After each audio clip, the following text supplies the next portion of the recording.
Good morning, sir. Morning बेटा। मेरे कैमरे को पता नहीं क्या हो गया, बहुत वाइट थी। सर क्लास की रिकॉर्डिंग मिल जाएगी? सर क्लास की रिकॉर्डिंग क्या सर करोगे? रिकॉर्डिंग रिकॉर्डिंग हो रही है? नहीं हो रही। रिकॉर्डिंग मतलब रिकॉर्डिंग हो रही है बट वो एक्सेस नहीं हो पाएगा इतनी जल्दी। और सर नोट्स का? नोट्स तो आप लिख ही रहे होंगे ना शायद। सर वो ना थोड़ा सा मतलब वो कॉन्सेप्ट समझने के चक्कर में फिर इतना टाइम नहीं बचता है कि फिर नोट्स भी लिखो। चलो मतलब नोट्स ना में थोड़ा, शेयर कर दूंगा। हाँ, क्योंकि नोट्स अगर में शेयर प्रॉपर कर नोट्स दूंगा। होंगे ना तो सही रहेगा। ठीक है, नोट्स आई विल शेयर। ठीक है, रिकॉर्डिंग की गारंटी नहीं है मेरी। नोट्स में अपने मेरे पास हैं, वो मैं अच्छे से नोट्स लिखे हुए हैं, वो शेयर कर दूंगा। ठीक है, ओके। चलो ठीक है, तो आज की क्लास स्टार्ट करते हैं। Presenting my screen.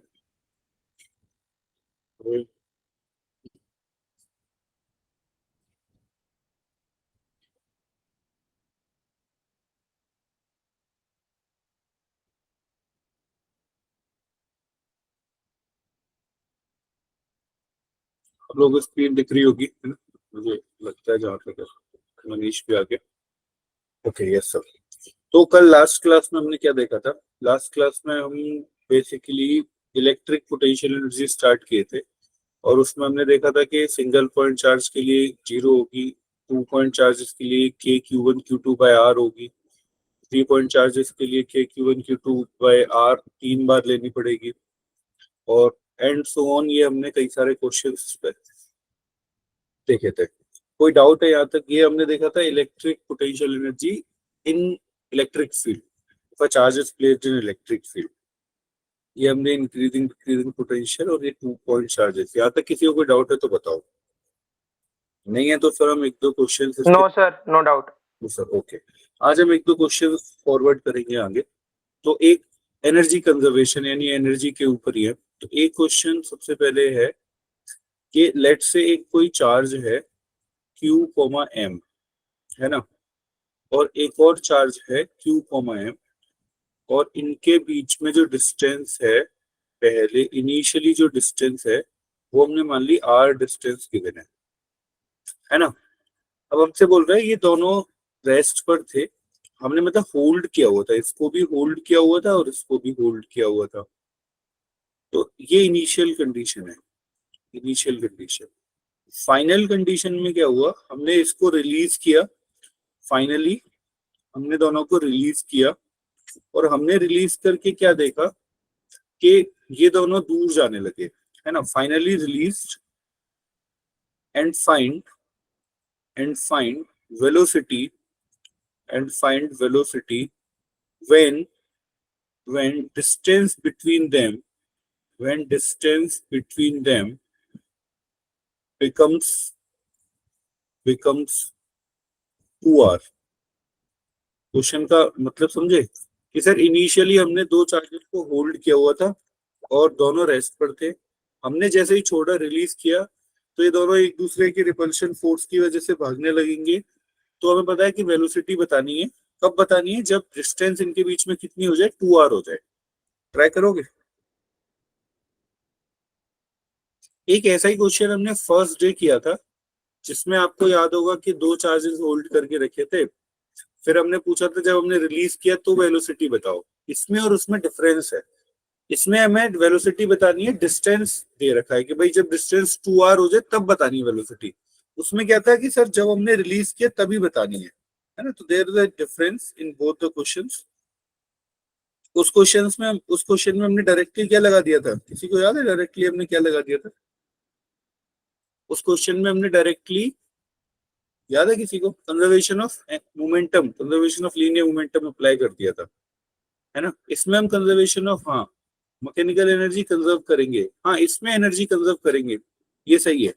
उसमें हमने कंजर्वेशन ऑफ मोमेंटम लगाया था क्योंकि डिस्टेंस का रोल नहीं था। इसमें हम क्या कंजर्व करेंगे वो बताओ मुझे। इसमें हम एनर्जी कंजर्व करेंगे, तो करो एनर्जी कंजर्व, बताओ आंसर क्या आ रहा है।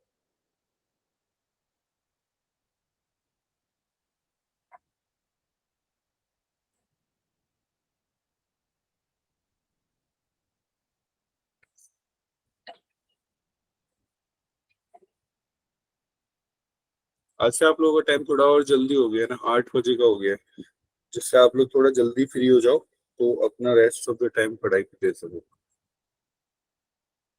गर्मियों का टाइम है, जल्दी फ्री हो सकते हैं।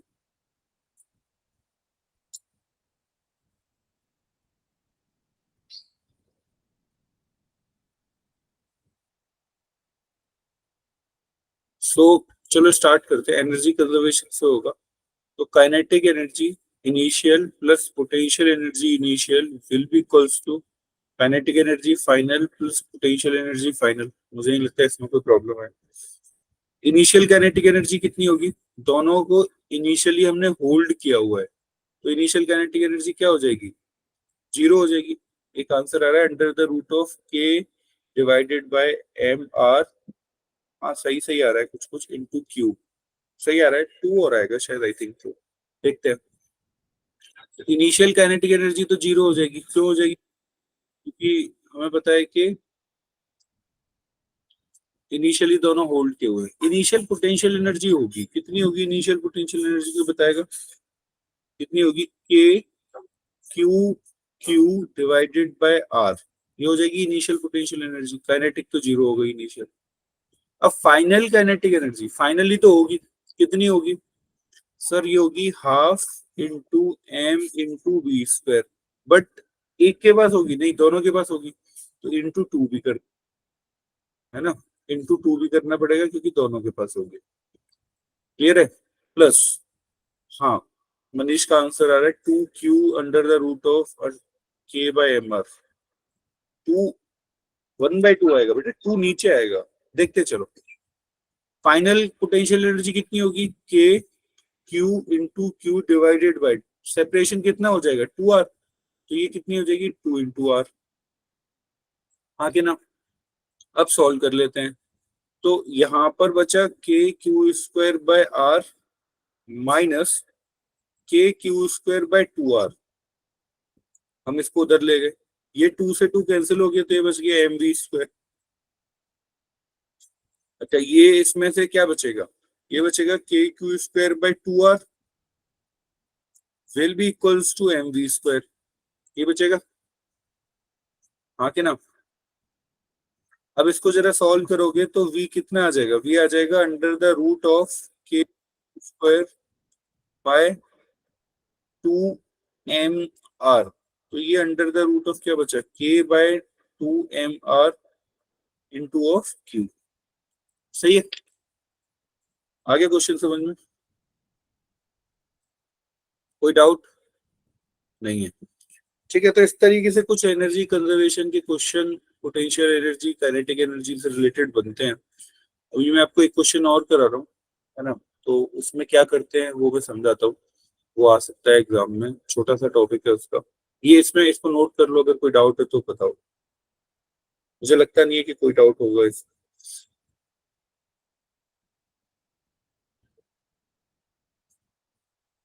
किसी को कोई डाउट है तो पूछ सकता है इसमें, अदरवाइज मैं एक क्वेश्चन और कराता हूँ, डिफरेंट क्वेश्चन। नहीं है? ठीक है, तो मुझे उम्मीद है नोट भी कर लिया होगा। ओके, नेक्स्ट एक क्वेश्चन और है।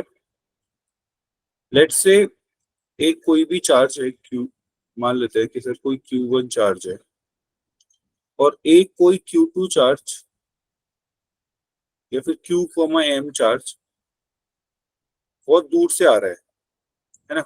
बहुत दूर से आ रहा है। और मान लेते हैं इसकी जो वेलोसिटी है वो लेट्स से v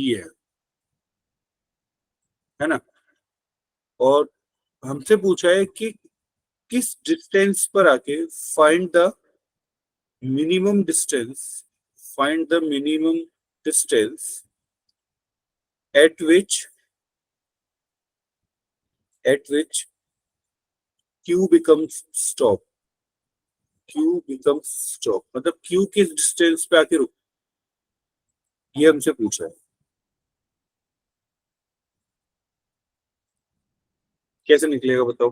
q किस डिस्टेंस पे आके रुक जाएगा?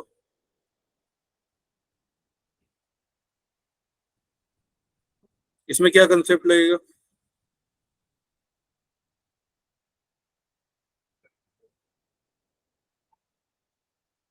तो बताएगा इसमें क्या कंसेप्ट लगने वाला है?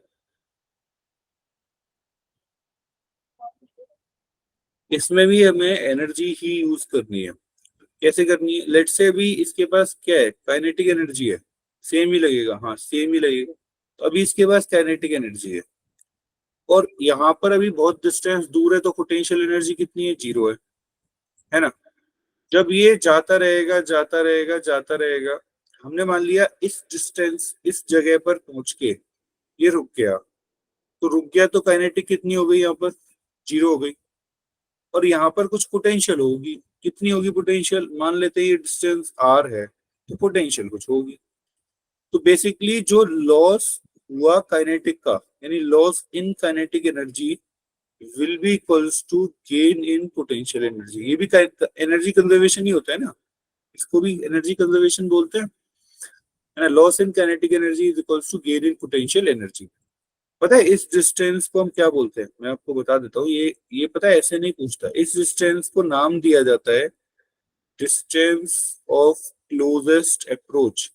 डिस्टेंस ऑफ क्लोजेस्ट अप्रोच, ये कई बार एग्जाम में पूछा है, तो इसको डिस्टेंस ऑफ क्लोजेस्ट अप्रोच के नाम से पूछा है कि वो कब कितना पास तक अप्रोच कर सकता है। That is called distance of closest approach. ठीक है। तो लॉस इन काइनेटिक एनर्जी को हम क्या लिख देंगे? Half into m into v square. Gain in potential energy क्या हो जाएगा? K into q one divided by are. तो यहाँ से आर निकल जाएगा, इस पे तो कोई प्रॉब्लम है नहीं। तो ये हो जाएगा 2k q one by m v square under the. सही है, कोई परेशानी नहीं है? कोई परेशानी पक्का? तो ये इस तरीके से कुछ एनर्जी कंजर्वेशन के ऊपर इसमें क्वेश्चंस बनते हैं, जिसमें आप एक तो इस टाइप का प्रॉब्लम बन सकता है जो मैंने बताया, वेलोसिटी पूछ सकता है। एक इस टाइप का बन सकता है जिसमें वो डिस्टेंस ऑफ क्लोजेस्ट अप्रोच पूछ सकता है। कोई डाउट है तो बता सकते हो।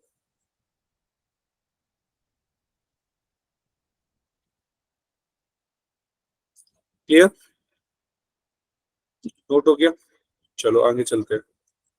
तो नेक्स्ट जो आगे टॉपिक है उसको समझते हैं। लेट्स से मैंने क्या किया, अंडर रूट क्यों, एक बार चेक कर लेते हैं भाई क्या इशू हो गया। अंडर रूट क्यों, अच्छा हाँ अंडर रूट क्यों आएगा, सही बात है, वेरी गुड। अंडर रूट नहीं आएगा भाई, आर ही तो निकाल रहे हैं। सही है, नहीं आएगा अंडर रूट। कहाँ लिखा, किसने लिखा? मैं तो नहीं लिखा। ठीक है,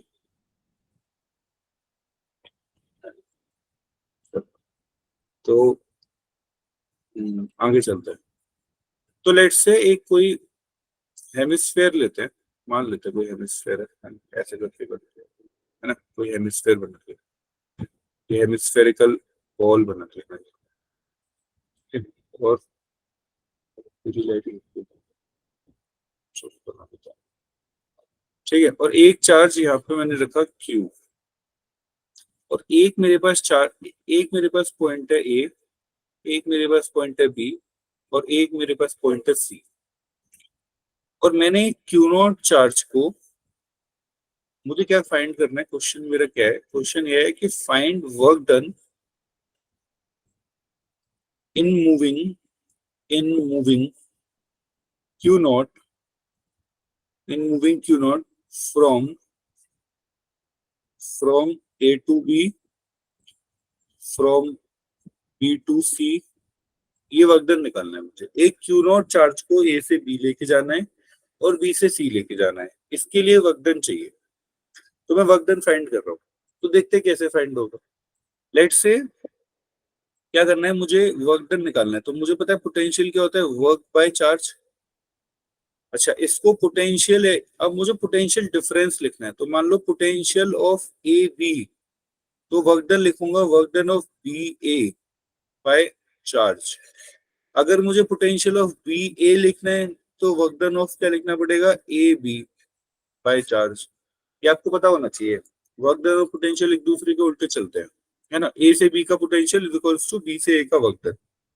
चलो मुझे वर्क डन ए से बी चाहिए, तो मैं ये यूज कर लूंगा, कोई प्रॉब्लम नहीं है। मैं इसे बता देता हूँ, है ना। अब देखते हैं कैसे निकलेगा। तो मुझे वर्क डन निकालने के लिए work done for A to B will be equals to potential at V2A into q naught. ये करना होगा। पोटेंशियल एट V2A का मतलब है potential of B minus potential of A, है ना, इनटू ऑफ क्यू नॉट। ठीक है। अच्छा, बी का पोटेंशियल कितना होगा? बी का पोटेंशियल होगा क्यों? इस क्यू की वजह से। ये डिस्टेंस कितनी है आर, ये भी कितनी है आर, ये भी कितनी है आर। चलो पोटेंशियल लिखते हैं। पोटेंशियल ऑफ ए कितना होगा? K Q by R. Potential of B कितना होगा? K Q by R. Potential of C कितना होगा? K Q by are. तो potential of B minus potential of A, B में से अगर मैं ए का पोटेंशियल माइनस करूंगा तो कितना आएगा? जीरो आएगा क्या? हाँ कि ना? इसका मतलब वर्क डन जीरो हो गया ए से बी में। अब मुझे दिख रहा है वर्क डन ए से बी में जीरो हो गया, वर्क डन बी से सी में भी जीरो हो जाएगा, क्योंकि अल्टीमेटली ये भी पोटेंशियल सेम है। तो क्या कुछ नई चीज आ रही है सामने? कोई बताएगा क्या नई चीज, क्या टॉपिक हम पढ़ने जा रहे हैं? मैंने भी टॉपिक का नाम नहीं बोला। आप में से कोई बताएगा क्या टॉपिक हम पढ़ने जा रहे हैं, क्या टॉपिक हमारे सामने आने वाला है, कि हम किसकी प्रॉपर्टी पढ़ रहे हैं? Okay, so I will say कि सर ये ना क्या हो रहा है, ये जो आपने सरफेस ड्रॉ की है, ये वाली सरफेस, ये वाली सरफेस, इसके हर पॉइंट पर पोटेंशियल सेम है। At every point of the surface potential is same. That's why this surface is known by the name of, क्या बोलते हैं इसको? इक्वी पोटेंशियल सरफेस, है ना। This is known by the name of equi potential surface. ठीक है sir, हम equi potential surface पढ़ रहे हैं। तो क्या होता है equi potential surface? The surface at every point of which potential remains same, है ना। पोटेंशियल सरफेस पर, पूरी सरफेस पर क्या रहता है? सेम रहता है। ये होता है इक्विपोटेंशियल सरफेस। ठीक है। उसकी क्या प्रॉपर्टी होती है? सर एक प्रॉपर्टी तो आपने ये बता दी कि पोटेंशियल सेम रहता है, फर्स्ट प्रॉपर्टी। सेकंड प्रॉपर्टी, उसके ऊपर चार्ज को मूव करने में वर्क डन क्या रहता है? वर्क डन क्या रहता है? जीरो रहता है।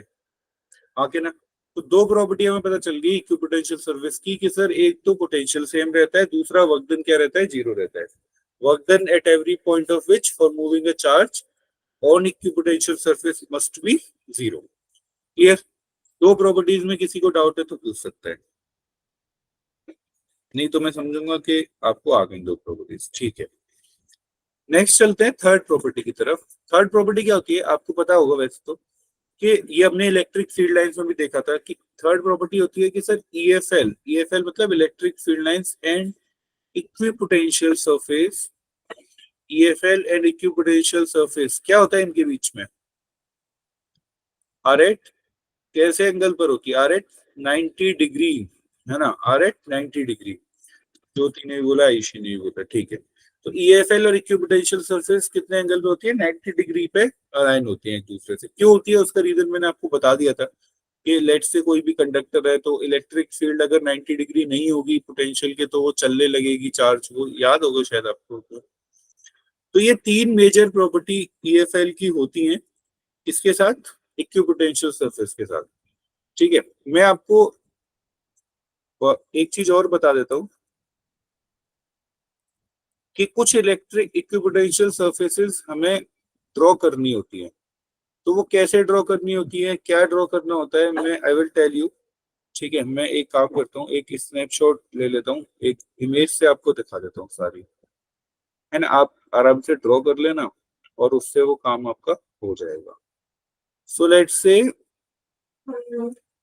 ये कुछ एक मैंने पिक्चर आपके सामने लेके आया हूँ, दिख रही होगी मुझे उम्मीद है ना। ये क्या है? ये डिफरेंट डिफरेंट केसेस है। जैसे फर्स्ट केस की बात करें, दिस फर्स्ट केस। तो फर्स्ट केस में हम क्या करने जा रहे हैं? फर्स्ट केस में हम इक्विपोटेंशियल सरफेस बना रहे हैं इलेक्ट्रिक फील्ड की वजह से, और इलेक्ट्रिक फील्ड की वैल्यू कांस्टेंट है। अच्छा, कैसे पता चल रहा है कांस्टेंट है? मैं चलो ये पॉइंट पहले एक्सप्लेन करता हूँ, ये हम बाद में आएंगे। लेट से मैंने ना कुछ एरोस बनाए,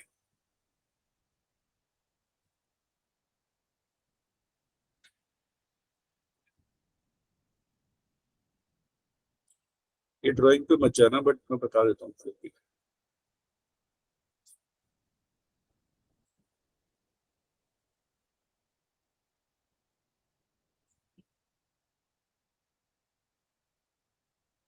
first case, second case, third case, मुझे बताओ कि इनमें से यूनिफॉर्म इलेक्ट्रिक फील्ड कौन सा है?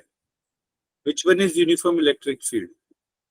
1 2 3 3, आंसर आ रहा है 3 3। तो देखो फर्स्ट क्यों नहीं है यूनिफॉर्म ये बताता हूं मैं। फर्स्ट में क्या हो रहा है, जो लेंथ ऑफ एरो है ना, इसकी एरो की लेंथ कम है, इस एरो की लेंथ ज्यादा है, तो लेंथ चेंज होने से क्या चेंज हो जाता है? लेंथ चेंज होने से मैग्नीट्यूड चेंज हो जाता है ना? तो magnitude of electric field different है, इसमें मैग्नीट्यूड डिफरेंट है, ठीक है। सेकंड में क्या चेंज हो गया? स्पेस, यहाँ का स्पेस कम है, यहाँ ज्यादा है, फिर यहाँ कम है, तो स्पेस चेंज होने से क्या चेंज हो जाता है? फील्ड स्ट्रेंथ चेंज हो जाती है। फील्ड स्ट्रेंथ आपको याद होगा, मैंने ये बताया था कि जितना क्राउडेड होंगी उतना इलेक्ट्रिक फील्ड ज्यादा होगी, जितना क्राउडेड कम होंगी उतनी इलेक्ट्रिक फील्ड कम होंगी। थर्ड वाले में लेंथ भी सेम है एरो की, है ना, मान लो थोड़ी सी ऊपर नीचे, और स्पेस भी सेम है, तो ये कौन सी फील्ड होती है? Uniform electric field line. अच्छा चलो मैं एक दो और ड्रॉ कर रहा हूँ, मुझे जरा इनका भी आइडिया दो, मुझे इनका भी बताओ कि ये फोर्थ नंबर,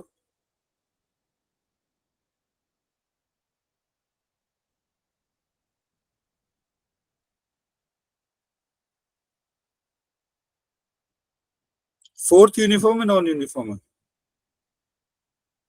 इसमें फोर्थ वाले में यूनिफॉर्म है नॉन यूनिफॉर्म?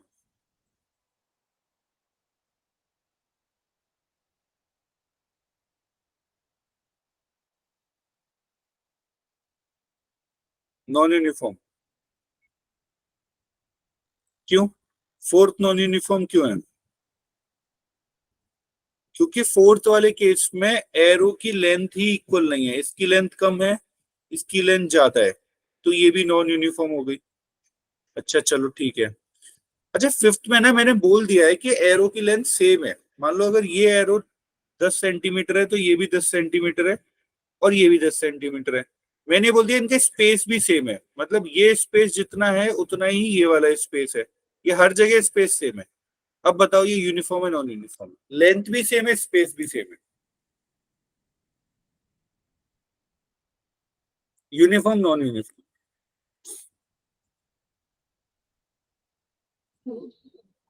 स्पेस और लेंथ फिफ्थ वाले में दोनों सेम है, तो मुझे बताओ यूनिफॉर्म है नॉन यूनिफॉर्म है?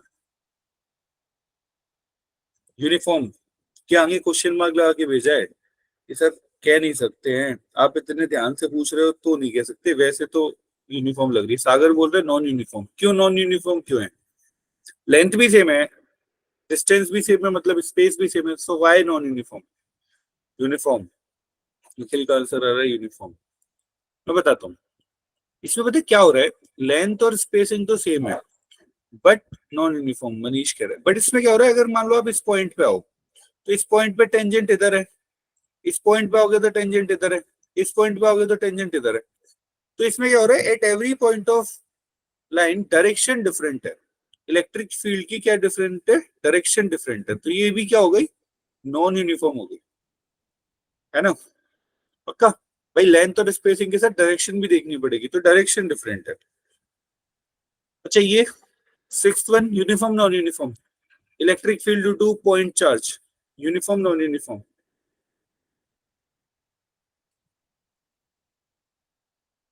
Electric field uniform? No sir, ये नॉन यूनिफॉर्म है। देखो नॉन यूनिफॉर्म क्यों है, यहाँ पर आप इसमें देखो, थोड़ा आगे बढ़ाओ, इसमें आपको पता है E is inversely proportional to r square होता है, तो जैसे जैसे डिस्टेंस बढ़ेगा इलेक्ट्रिक फील्ड कम होती जाएगी। आप ऐसे देख लो सर, यहाँ पर क्राउडनेस ज्यादा है, यहाँ पर क्राउडनेस ज्यादा है, यहाँ पर क्राउडनेस कम है, दिख रहा है ना? और हर इलेक्ट्रिक फील्ड लाइन की डायरेक्शन भी क्या अलग है, पक्का? और इलेक्ट्रिक फील्ड कम भी होती रहेगी, तो ये भी क्या है, नॉन यूनिफॉर्म। ठीक है, यूनिफॉर्म का तो सिर्फ एक ही केस बनता है, वो ये वाला बनता है, ठीक है, पॉजिटिव से निकल के नेगेटिव में यूनिफॉर्म सीए सीए चलती है। क्लियर? कोई डाउट किसी को? नहीं है? चलो तो ये यहाँ आते हैं। तो ये जो फर्स्ट केस है ये यूनिफॉर्म ईएफएल है ना, uniform electric field line. In case of uniform electric field line आपको एक चीज बहुत क्लियर होनी चाहिए कि इक्विपोटेंशियल सरफेस परपेंडिकुलर बनने वाली है। देखो परपेंडिकुलर बन रही है भाई, V1 इक्विपोटेंशियल सरफेस V2 और V3 क्या परपेंडिकुलर बन रही है? हाँ कि ना? तो ये फर्स्ट केस हो गया कि equipotential surface in case of uniform electric field line. अच्छा मैं ना एक केस और लेता हूँ आपसे थोड़े इंटरेस्ट के लिए।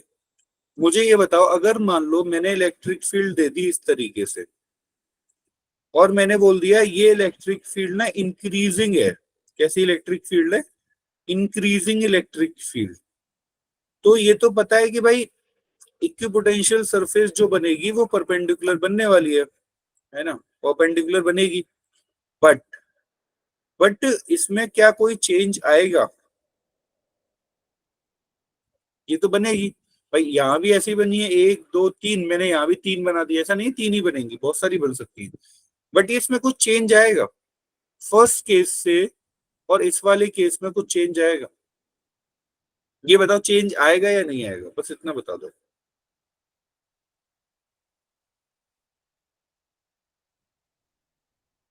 Yes sir.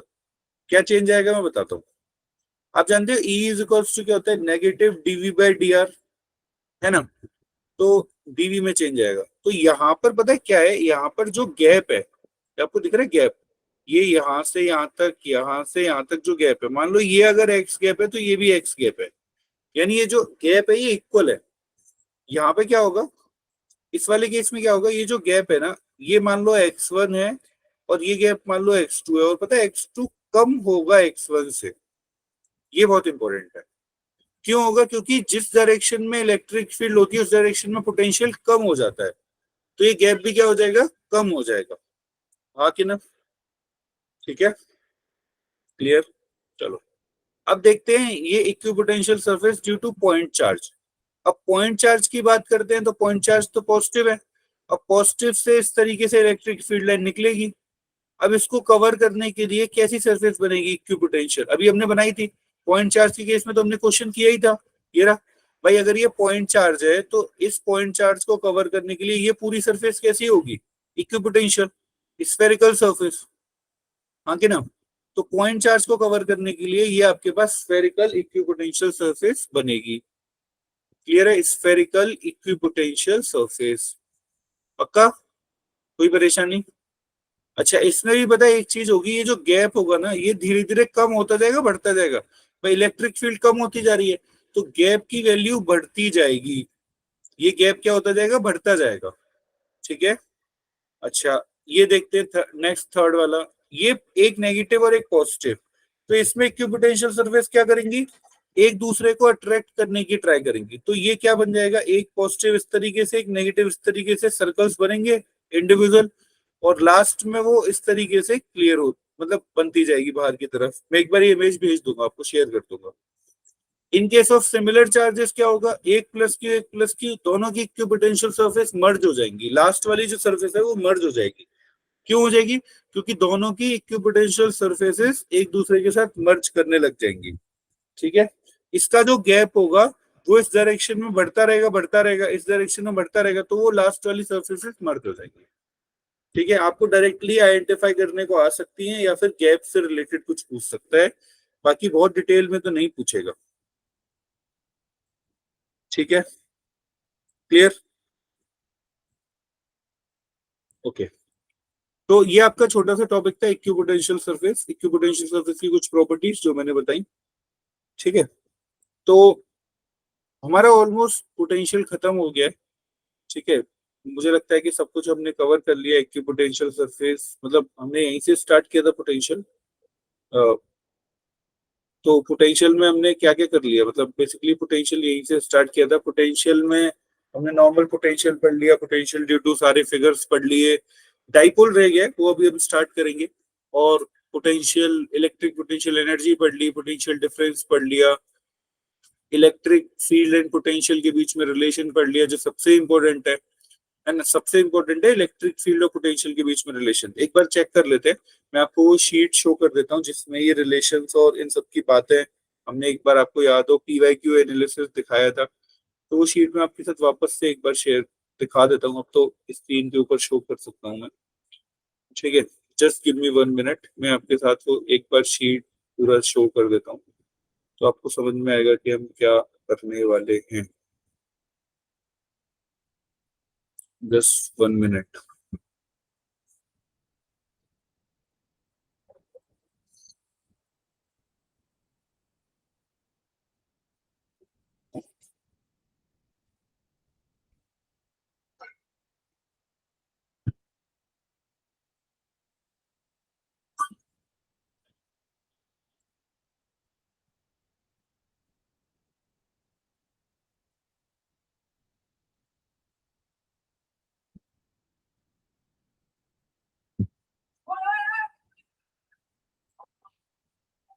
I think so आपको दिख रही होगी, एक शीट दिख रही होगी, है ना।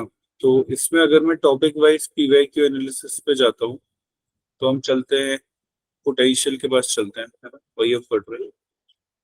तो आप देखो इलेक्ट्रिक चार्ज, चलो इलेक्ट्रिक चार्ज के पास आते हैं। इलेक्ट्रिक चार्ज हमारा हो चुका है, कंप्लीट हो चुका है ना। कूलम्स लॉ हमने कंप्लीट कर लिया है, जो सेमी इंपॉर्टेंट टॉपिक है।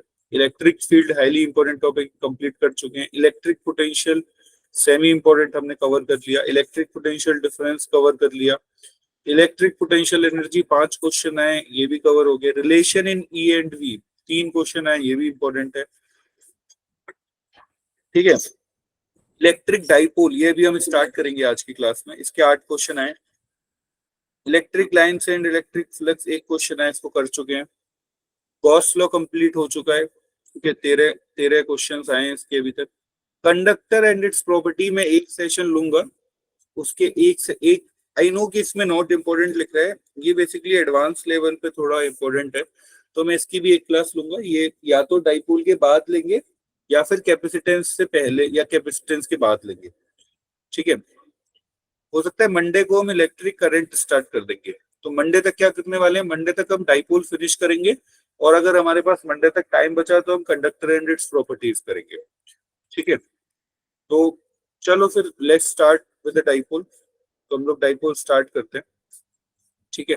यहाँ तक किसी को कोई डाउट है कि सर हम क्या चल रहा है, कैसे चल रहा है, तो मुझे बता सकता है।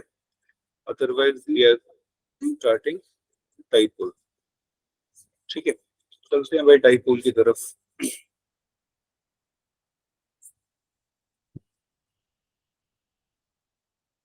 सो अपना नेक्स्ट टॉपिक रहने वाला है डाइपोल।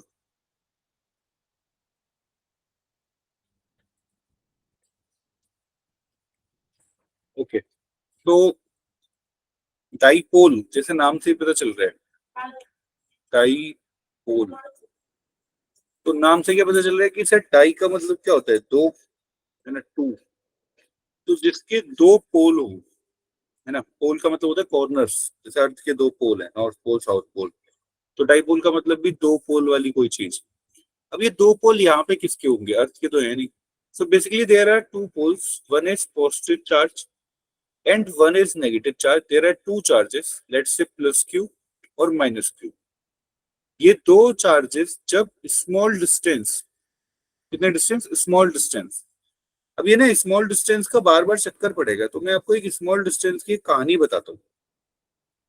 मैंने अभी इस स्मॉल डिस्टेंस को लेट्स से आर लिख लिया या डी लिख लिया, है ना, जस्ट वन सेकेंड। तो मैंने मान लो डी लिख लिया। अब इसमें होता क्या है, कई बार हम इस डाइपोल के डिस्टेंस को 2l भी लिखते हैं। कितना लिखते हैं, 2l। कई बार हम इसको 2a भी लिखा देखेंगे। अब ये what is the meaning of 2l, क्या हमने लेंथ को डबल करके लिया है, नहीं, लेंथ हमने l ही ली। 2l का मतलब ही डिस्टेंस है, 2a का मतलब भी डिस्टेंस है, d का मतलब भी डिस्टेंस है। मैं आपको बता देता हूँ, यहाँ पर ये सारी डिस्टेंस इक्वल होंगी। ये हम 2 क्यों लिया है मैं वो बताऊंगा अभी आपको, पर पहले ही जाते हैं, ये एक्चुअली चक्कर है क्या। इसमें होता क्या है, लेट से अगर लेंथ मान लो 10 सेंटीमीटर है, मान लो, तो इसमें डी की वैल्यू कितनी है, 10 सेंटीमीटर। इसमें पूरे 2l की वैल्यू कितनी है, 10 सेंटीमीटर। पूरे 2a की वैल्यू भी कितनी है, 10 सेंटीमीटर। ये बात आप याद रखना। बच्चे क्या करते हैं, 2l ले लेते हैं और उनसे बोल दिया जाए डिस्टेंस बिटवीन चार्जेस इज 10, तो वो क्या समझते हैं, 2l का मतलब हो गया 20। समझना भी चाहिए भाई, हमेशा 2l का मतलब ऐसे थोड़ी है। तो इसमें 2l का मतलब क्या होता है, इसमें 2l का मतलब 20 नहीं होता, इसमें 2l का मतलब 10 ही होता है। 2l means distance between charges, ठीक है। सर फिर ये 2 क्यों ले रहे हो, क्या चक्कर है। एक्चुअली इसमें चक्कर ये है कि जो डाइपोल का ओरिएंटेशन है वो उसके सेंटर के अबाउट होता है। तो हम क्या करते हैं, बार बार हमें डी बाई टू या एल बाई टू ना करना पड़े, इसलिए हम इसको क्या ले लेते हैं, एल और एल ले लेते हैं। मैथ में कई बार ऐसा करते हैं कि भाई सिंप्लीफिकेशन के लिए हमने एल और एल ले लिया, ठीक है। तो मुझे नहीं लगता उसमें आपको कोई प्रॉब्लम होनी चाहिए, ठीक है। Is there any issue? 2L ले लो, 2A ले लो, डी ले लो, उससे कोई फर्क नहीं पड़ने वाला, ठीक है। आप समझ गए ना 2L का मतलब क्या है, ये समझ में आना चाहिए। जब मतलब समझ में आ जाएगा तो वो बात अपने आप बन जाएगी। क्लियर? ठीक है। डाइपोल का मतलब क्या हो गया sir? Two equal charges, equal and opposite charges separated by small distance, separated by small distance. अब ये स्मॉल डिस्टेंस का मतलब ये जो डिस्टेंस है ना, ये बहुत कम होनी चाहिए। जैसे मैं एक एग्जांपल देता हूँ, लेट्स से NaCl।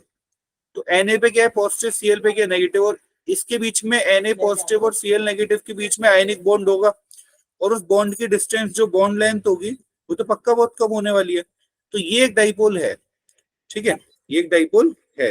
आपने वो डाइपोल मूवमेंट निकाला होगा केमिस्ट्री में, NaCl के पास कितना है, H2O के पास कितना है, पोलर मॉलिक्यूल है, डाई या नॉन पोलर मॉलिक्यूल है ना। मुझे उम्मीद है वो आपने सॉल्व किया होगा। अच्छा, अगर मान लो आपके सामने केस आ जाए, is Q1 plus Q2 is equals to zero, है ना। If Q1 and Q2 is equals to zero, is this dipole, is this dipole? अगर मान लो दो चार्जेस का सम जीरो है तो क्या वो डाइपोल है? यस और नो में बताओ।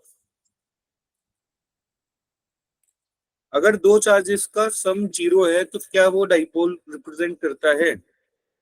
जरूरी नहीं है। जरूरी क्यों नहीं है? क्योंकि जरूरी इस वजह से नहीं है क्योंकि सर चार्जेस का सम जीरो है, चलो एक कंडीशन तो सेटिस्फाई हो गई। दूसरी कंडीशन किसकी भी है? डिस्टेंस की भी है कि सर डिस्टेंस भी क्या होनी चाहिए? स्मॉल होनी चाहिए। अगर डिस्टेंस स्मॉल है तो वो डाइपोल है, अगर डिस्टेंस बहुत लार्ज है तो वो डाइपोल नहीं है, ठीक है। इतना समझ में आता है? क्लियर? पक्का? चलो आगे बढ़ते हैं। डाइपोल में जो सबसे इंपॉर्टेंट चीज है वो है डाइपोल मूवमेंट, डाइपोल मूवमेंट। और जब भी बात आएगी मूवमेंट की, इसको पी से रिप्रेजेंट करते हैं, और मूवमेंट का मतलब तो डिस्टेंस से मल्टीप्लाई। तो डाइपोल मूवमेंट बेसिकली क्या होता है? डाइपोल मूवमेंट का जो मैग्नीट्यूड होता है वो होता है एक कोई भी चार्ज का magnitude into distance between them, into distance between them. अब इसको कई बार ऐसे भी लिख सकते हैं Q इंटू टू एल, है ना। कई बार ऐसे भी लिख सकते हैं Q इंटू टू ए, तो आपकी मर्जी है। Q into D, Q into two L, Q into two A. इसको क्या बोलते हैं? Dipole movement. अच्छा सर कोई बात नहीं। अब सर वेक्टर है, मूवमेंट है, वेक्टर है। मूवमेंट जैसे फोर्स मूवमेंट, फोर्स मूवमेंट क्या होता है? टॉर्क होता है। क्या होता है? R cross F. तो वेक्टर प्रोडक्ट है ना। तो ये भी वेक्टर प्रोडक्ट तो नहीं है लेकिन वेक्टर तो है क्योंकि डिस्टेंस इसकी वेक्टर है। अब इसमें कैसे डील करेंगे वो देखते हैं। इसका जो वेक्टर का डायरेक्शन होता है वो होता है to positive, negative to positive charge. So direction of dipole moment is from negative to positive charge. Direction of P is negative to positive charge. ठीक है। चलो कुछ क्वेश्चंस इसमें करते हैं, थोड़ा समझ आएगी, अंडरस्टैंडिंग आएगी। लेट्स से एक डाइपोल मोमेंट इस डायरेक्शन में है, एक पी डाइपोल ऊपर की डायरेक्शन में है। What is net dipole moment? P net पूछा है आपसे। एक पी ए है, एक पी है, पी नेट पूछा है। क्या होगा? दोनों 90 डिग्री पर है, क्या होगा? P root to. आयुषी ने सही बताया। सर पी और पी का जो रिजल्टेंट है वो क्या आ जाएगा? पी रूट टू आ जाएगा। इतनी क्या परेशानी की बात है इसमें? ठीक है, चलो बढ़िया है ना। एक बात समझ में आई। चलो एक और चीज समझते हैं। मान लो एक कोई चार्ज है -Q, है ना, या फिर +Q मान लेते हैं, और एक कोई चार्ज है -2Q, और एक कोई चार्ज है +Q। क्या इसमें इनकी जो डिस्टेंस है वो मान लेते हैं d, और यहाँ भी डिस्टेंस d। इसका नेट डाइपोल मूवमेंट क्या होगा? Is it dipole? और कितने डाइपोल है और क्या नेट डाइपोल मूवमेंट होने वाला है?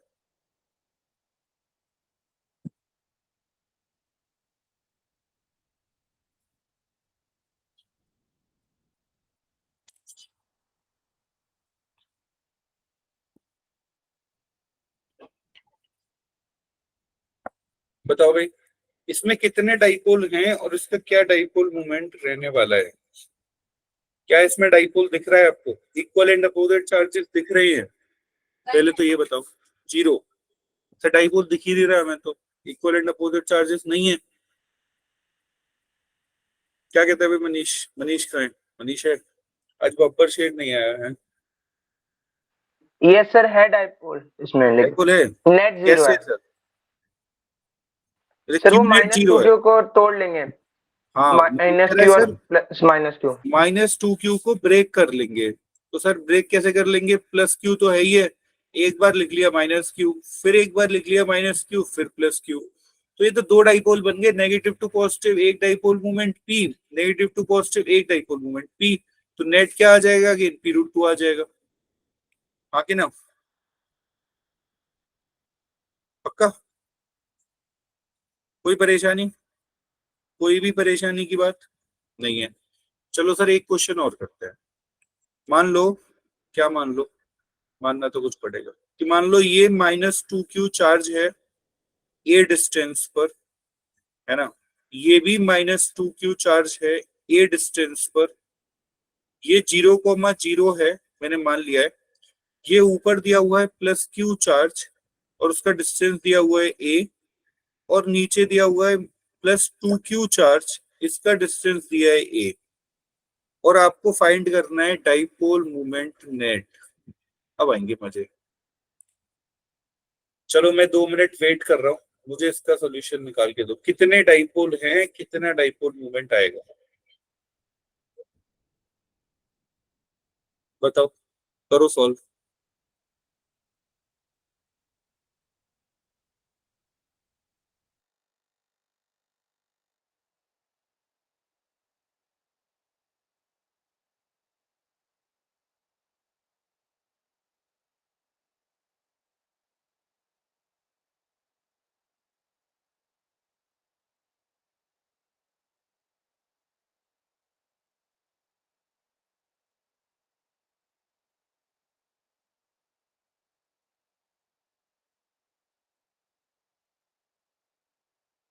बताओ भाई, क्या क्या आ रहा है इसका आंसर?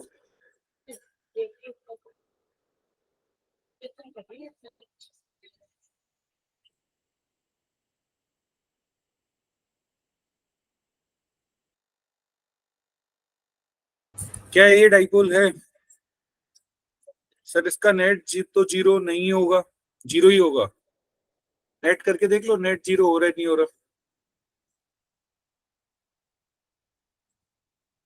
नहीं हो रहा भाई, नेट तो जीरो नहीं हो रहा। देखो plus Q plus two Q, और मतलब प्लस में हो गया 3 और माइनस में हो गया 4, तो नेट तो जीरो नहीं हो रहा। अब इसको सॉल्व कैसे करें? डाइपोल तो इसमें होंगे, देखो नेट जीरो नहीं हो रहा, पूरे सिस्टम का नहीं हो रहा, बट कुछ ना कुछ तो फिर भी होगा ना। 4a। इसमें ना पता है क्या करते हैं, मैं आपको बताता हूँ। मैं आपको एक ट्रिक बताता हूँ, उससे आप इजीली सॉल्व कर लोगे। वो ट्रिक क्या है, कैसे काम करती है? अच्छा एक काम करो, हाँ नेट जीरो करना ही पड़ेगा ना भाई। ओके ओके, जस्ट जस्ट गड़बड़ हो गई। नेट तो जीरो करना ही पड़ेगा, तो ये प्लस 3 क्यू कर लो इसको। अब नेट तो जीरो हो गया आपका। चलो अब लगाओ दिमाग। हाँ नेट तो जीरो करना ही पड़ेगा पूरे सिस्टम का। ठीक है सर, नेट जीरो क्यों करेंगे? क्योंकि डाइपोल, मैंने क्वेश्चन उसी तरीके से दिया था, वो 2 क्यू लिख दिया था मैंने। ठीक है, नेट डाइपोल मूवमेंट निकालने के लिए या फिर नेट डाइपोल बनाने के लिए हमें पूरा सिस्टम का क्यू नेट तो जीरो करना पड़ेगा। कंडीशन ही क्या है डाइपोल की कि two equal and opposite charges, तो Q1 प्लस Q2 का सम जीरो करना पड़ेगा। इसमें एक ट्रिक लगेगी अच्छी सी। वैसे बिना ट्रिक के भी हो जाएगा, बट बिना ट्रिक के करने जाओगे तो थोड़ा सा पता है क्या होता है, थोड़ा प्रॉब्लम होता है इसमें सॉल्व करने में। मैं आपको बताता हूँ कैसे ट्रिक लगेगी, क्या करना है। ठीक है, आई विल टेल यू। चलो मैं आपको बताता ही हूँ पहले, है ना? इससे पहले वाले क्वेश्चन की तरफ चलते हैं वापस से, तब इसको आएंगे वापस। इससे पहले वाले क्वेश्चन में क्या था? सर एक था, ये दिया था ना, ये वाला प्लस एक था सर प्लस क्यू, एक था माइनस टू क्यू, और एक था प्लस क्यू, ये था। अच्छा, पता है मैं आपको एक शॉर्ट ट्रिक बताता हूँ। क्या शॉर्ट ट्रिक है सर? क्या आपको जो डाइपोल मोमेंट निकालना है वहां पर आप क्या करो, एक तो क्यू ले लो नेट। नेट कौन सा? कोई भी एक, आइदर पॉजिटिव या नेगेटिव। मैंने मान लो पॉजिटिव ले लिया। और एक आप निकाल लो आर सी ओ एम। ये क्या क्या what is r C O M? R C O M का मतलब distance of centre of mass. Although यहाँ पे सेंटर ऑफ मास होगा नहीं, बट डिस्टेंस निकालनी है हमें किसी भी तरीके से। डिस्टेंस ऑफ सेंटर ऑफ मास हमें निकालनी है, तभी हम इस क्वेश्चन को, इन कंसेप्ट्स को बहुत इजीली कर पाएंगे। अच्छा, आपको पता है यहाँ पर डिस्टेंस ऑफ सेंटर ऑफ मास का कैसे रोल आएगा, क्या है वो देखते हैं। मान लो ये डिस्टेंस ए है, ये डिस्टेंस ए है ना, ये डिस्टेंस ए है, ये डिस्टेंस ए है। और ये जो दोनों, ये जो पूरा सिस्टम है, इसका सेंटर ऑफ मास कहाँ रहने वाला है? मान लो ये 0,0 है ना, ये मान लो 0,0। तो आपको पता है इसका सेंटर कहाँ रहने वाला है? कोई बता सकता है? क्या ये दोनों पॉजिटिव्स का सेंटर कहाँ रहने वाला है? दोनों पॉजिटिव्स का सेंटर जो रहने वाला है वो यहाँ रहने वाला है। हाँ कि ना? हाँ कि ना? और दोनों नेगेटिव का सेंटर यहाँ रहने वाला है। तो हमें ये वाला जो डिस्टेंस है इसको हम बोलते हैं r C O M. R C O M या आर सी एम, ठीक है। ये यहाँ मतलब इन दोनों पॉजिटिव्स का सेंटर और इस नेगेटिव का सेंटर। पॉजिटिव्स को एक जगह सेंटर कर लो, नेगेटिव्स को एक जगह सेंटर कर लो, ठीक है। और उसको हम आरसीओएम बोलते रहे, उनके बीच की डिस्टेंस को। अच्छा, ये तो नेगेटिव का सेंटर तो यहाँ है ही है। अब आप बताओगे क्या ये पूरी डिस्टेंस अगर ए है तो ये सेंटर डिस्टेंस a/2 हो जाएगी और ये भी a/2 हो जाएगी, हाँ कि ना? और एक अगर स्क्वायर टाइप बन गया जिसमें ये a/2 है, ये भी a/2 है, ये भी a/2 है, ये भी a/2 है, तो क्या ये डिस्टेंस a√2 क्या हो जाएगा? a/√2 हो जाएगा, क्या हो जाएगा? a/√2 हो जाएगा, हाँ कि ना? तो हम एक काम करते हैं कि पी निकाल रहे हैं, पी नेट। तो क्यू नेट हमने ले लिया 2q, क्योंकि q और q कितना हो गया? 2q। 2q आरसीओएम कितना हो गया? a/√2। तो क्या बेटा ये q इंटू a√2 आ गया, आके ना? q इंटू a√2 आ गया। क्या यही p√2 है जो हमने किया था अभी? ये हमने यही तो किया था p√2। p की वैल्यू कितनी होगी? q इंटू a√2, पक्का? तो हमें क्या करना है, हमें पॉजिटिव का एक सेंटर बना लेना है, नेगेटिव को एक सेंटर बना लेना है, दोनों के बीच की डिस्टेंस को आरसीएम नाम दे देना है, और किसी में से एक चार्ज की वैल्यू क्यू नेट ले लेनी है, जो हम यहाँ करते आए हैं। अब चलते हैं इस क्वेश्चन में। अच्छा, ये -2q और ये -2q, इसका भी डिस्टेंस ए, इसका भी डिस्टेंस ए, तो इनका सेंटर तो बीच में आ जाएगा, बिल्कुल बीच में आ जाएगा यहाँ पर, कोई परेशानी? नेगेटिव का सेंटर 0 पर है, इसमें किसी को कोई डाउट है? नहीं है, ठीक है। अब पॉजिटिव के सेंटर की तरफ चलते हैं। एक पॉजिटिव का सेंटर, एक पॉजिटिव चार्ज ए डिस्टेंस ऊपर है और एक पॉजिटिव चार्ज ए डिस्टेंस नीचे है। आप जानते हो YCM अगर हमें निकालना है तो क्या करना पड़ता है? M1Y1 plus M2Y2 divided by M1 plus M2, ऐसे फॉर्मूला लगता है, याद है? Remember, remember M1। तो M1 की जगह मैंने Q1 लिखना है, Y1 plus Q2Y2 divided by Q1 plus Q2, यही करना है मुझे, मास तो है नहीं, चार्ज है। Q1 कितना है? Q है, Q है। Y1 कितना है? A है, A है, प्लस Q2 कितना है? 3Q है। Y2 कितना है? What is the value of Y2? क्या ये A होगी या माइनस A होगी? Y2 की वैल्यू क्या होगी, A या माइनस A? माइनस A, क्योंकि हम नीचे ले रहे हैं भाई, यहां से ये माइनस A लेना पड़ेगा कोऑर्डिनेट्स की फॉर्म में, divided by Q1 plus Q2 यानी Q प्लस 3Q। तो बेटा ये कितना हो जाएगा? Q इंटू ए हो गया QA minus 3QA divided by 4Q। तो क्या ये, मुझे लग रहा है Q से Q कट जाएगा, ये बच जाएगा -A/2 बच जाएगा क्या, आगे ना? तो -a/2 मतलब यहाँ पर आ गए हम कहीं, है ना, यहाँ पर कहीं आ गए, तो ये डिस्टेंस हो गई a/2, माइनस तो कोऑर्डिनेट था, ये डिस्टेंस कितनी हो गई a/2, इसका मतलब सर RCM हो गया a/2, सही है, RCM कितना हो गया a/2। अब तो परेशानी दूर रहे सर, P निकालना है, Q net into RCM। Q net क्या लेंगे, Q नेट या तो पॉजिटिव ले लो या नेगेटिव ले लो, तो पॉजिटिव कितना है 3Q और Q कितना है 4Q, 4Q, RCM कितना है a/2, आ गया sir answer 2QA। Clear, clear या नहीं, इजीली निकल गया सर ये 2QA, पक्का। चलो इसके और क्वेश्चन करते हैं, इसके और क्वेश्चन करते हैं, अच्छे अच्छे क्वेश्चन और करते हैं इसके। एक और मान लो एक क्वेश्चन दे दिया जाए आपको, अब देखो ये सारे क्वेश्चन इसी ट्रिक से बहुत जल्दी सॉल्व हो जाएंगे, ये ट्रिक जो मैंने लगाई है इससे बहुत जल्दी सॉल्व हो जाएंगे। मान लो एक ऐसे आ गया सर एक बार पिछली स्लाइड दिखा देना। सर ये लो, मैंने जल्दी हटा दिया ना, ये लो,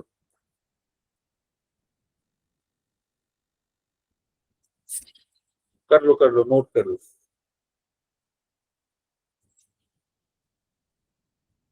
इसके 2 क्वेश्चन और करेंगे अभी, है ना, तब तक टाइम भी हो जाएगा, टाइम पे क्लास छोड़नी पड़ेगी सर डन।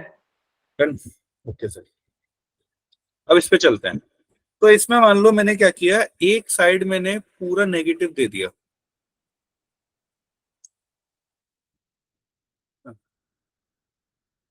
मैंने इस साइड क्या किया, फुल ऑफ नेगेटिव,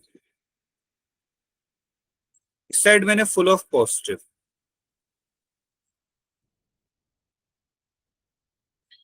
ठीक है। इसकी मान लो मैंने इधर दे दिया -Q, इधर दे दिया +Q, और इसकी रेडियस तो आ रही है ना, रेडियस आ रहा है, मुझे डाइपोल मोमेंट बताना है, मुझे फाइंड करना है डाइपोल मोमेंट। रिंग है, रिंग, रिंग क्या होगा, क्या करें, अपना वाला तरीका लगाते हैं। क्या तरीका था कि नेगेटिव का सेंटर ढूंढते हैं, आपको पता है हेमिस्फेरिकल जो मतलब सेमी सर्कुलर रिंग का जो सेंटर होता है वो 2r/π पे होता है, याद है किसी को, 2r/π याद है। तो सर नेगेटिव का सेंटर यहाँ मान लो यहाँ मिल जाएगा C नेगेटिव, इसका वैल्यू क्या हो जाएगा 2r/π। ऐसे ही पॉजिटिव का सेंटर यहाँ मिल जाएगा C पॉजिटिव, इसका वैल्यू भी कितना हो जाएगा 2r/π।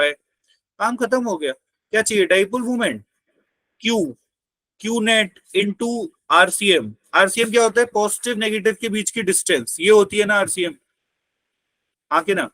Q नेट कौन सा वाला, या तो पॉजिटिव या नेगेटिव, तो एक ले लेते हैं पॉजिटिव Q, ले लिया।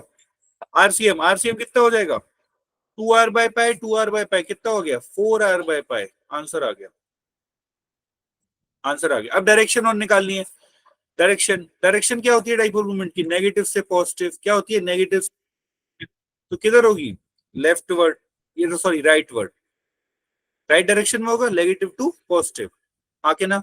वेक्टर फॉर्म में लिखोगे तो क्या लिख दोगे, Q इंटू 4r/π आई कैप। क्या परेशानी हो रही है, डाइपोल मूवमेंट आ गया, इतना इजीली आ गया ना, आके ना। मैं गारंटी दे रहा हूं इस मेथड से बहुत इजीली आ जाएगा, अदरवाइज आप मेथड लगाते रह जाओगे, डाइपोल फाइंड करते रह जाओगे कि सर डाइपोल बन भी रहा है नहीं बन रहा, कितने बन रहे हैं। अच्छे अच्छे टीचर बताते नहीं है मेथड, वो इसमें ये ढूंढते रह जाओगे कितने डाइपोल बन रहे हैं, ठीक है। तो ये इस तरीके से काफी इजीली सॉल्व हो जाता है, गॉट इट, कोई परेशानी नहीं है। चलो एक क्वेश्चन और कर लेते हैं, ये नोट हो गया होगा तो इजी जल्दी नोट हो जाएगा, इसमें कुछ करना ही नहीं था, हो गया नोट। चलो एक क्वेश्चन और कर लेते हैं। मान लो एक इस तरीके से दे दिया जाए कि सर ये एक रिंग स्ट्रक्चर है, ये मान लेते हैं मैंने दे दिया -Q, और इस पूरे पे दे दिया +Q, इसकी रेडियस R है, P फाइंड करना है, डाइपोल मोमेंट फाइंड करना है। तो इसमें भी सेम काम करते हैं सर, नेगेटिव का सेंटर तो यही है, इस पॉजिटिव का जो सेंटर होगा, इस पॉजिटिव का सेंटर कहीं यहाँ होगा, आके ना C पॉजिटिव, भाई रिंग का पूरा अपना सेंटर रिंग के बीच में होगा, और इनका अगर मैं आरसीएम निकालता हूं, इन दोनों का निकालता हूं, तो वो पता है कहाँ आ जाएगा, वो आ जाएगा, वैसे क्या होता है 4r/पाई, मतलब ये यहाँ आ जाएगा बीच में कहीं, कहाँ आ जाएगा 2r/पाई पर, ये भी क्या होगा 2r/पाई। जब ये 2r/पाई, ये भी 2r/पाई, तो ये डिस्टेंस कितनी हो जाएगी, कितनी हो जाएगी भाई,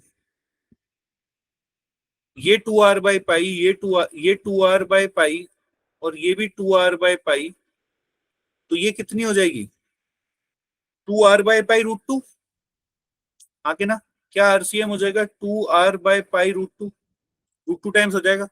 तो आ गया आंसर, फिर तो P आ गया। Q को Q ले लेते हैं इनटू आरसीएम, आरसीएम कितना हो गया 2r/पाई√2। सही है, क्लियर, कोई doubt? No sir, yes sir, okay done. तो मैं समझता हूँ कि आज के लिए इतना बहुत है, दैट्स ऑल फॉर टुडे। ठीक है, कल हम डाइपोल को आगे कंटिन्यू करेंगे। डाइपोल की अभी आज हमने सिर्फ डाइपोल मूवमेंट कैलकुलेट करना सीखा है। ठीक है, नेक्स्ट क्लास में हम डाइपोल की वजह से इलेक्ट्रिक फील्ड, डाइपोल की वजह से पोटेंशियल, ये सारे डेरिवेशंस, इनके छोटे छोटे इनके क्वेश्चंस, ठीक है, कुछ इसके ऊपर एक दो और क्वेश्चन। ठीक है, आज के क्वेश्चन ये अच्छे थे, ये डाइपोल फाइंड करने वाले अच्छे क्वेश्चन आते हैं, ये एडवांस लेवल तक आते हैं कि मल्टीपल चार्जेस दे देते हैं और आप फिर ढूंढते रहोगे। तो अब मल्टीपल चार्जेस में हमने क्या तरीका निकाला है सर, नेगेटिव को एक तरफ कर लो, नेगेटिव का सेंटर ऑफ मास फाइंड कर लो, पॉजिटिव का सेंटर ऑफ मास फाइंड कर लो। बेसिकली सेंटर ऑफ मास नहीं हो, सेंटर ऑफ चार्ज है, तो नेगेटिव का सेंटर ऑफ चार्ज फाइंड कर लो, पॉजिटिव का सेंटर ऑफ चार्ज फाइंड कर लो, फॉर्मूला यही लगेगा।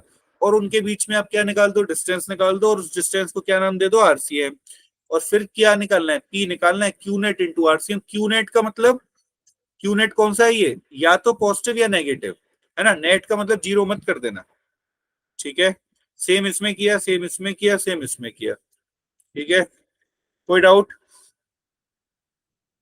Okay sir, bye bye. ठीक है, कर लो एक बार, ये मैं नोट शेयर कर दूंगा, और शायद हो सकता है आज मैं नहीं करूँ नोट शेयर, क्योंकि अभी मैं मतलब बाहर हूँ, मेरे पास वो नोट्स अभी नहीं है। बट अगर जब भी जैसे ही मुझे मिलेंगे, आप जब तक नोट्स तो कर ही लो, बट मैं शेयर कर दूंगा पूरे चैप्टर के एक साथ कर दूंगा। ठीक है, done, thank you, bye bye. मैं शीट शेयर कर चुका हूँ, है ना, इसकी और कर दूंगा डाइपोल की, और इसके बाद डाइपोल की शीट शेयर करने के बाद मैंने अभी तक जितनी भी शीट शेयर की है उनके मैं सॉल्यूशन शेयर कर दूंगा आज, जिससे आपको कोई छोटा मोटा डाउट होगा तो आप वो सॉल्व कर लोगे। ठीक है, और मेजर डाउट होगा we will discuss. Done, okay done, bye bye, thank you.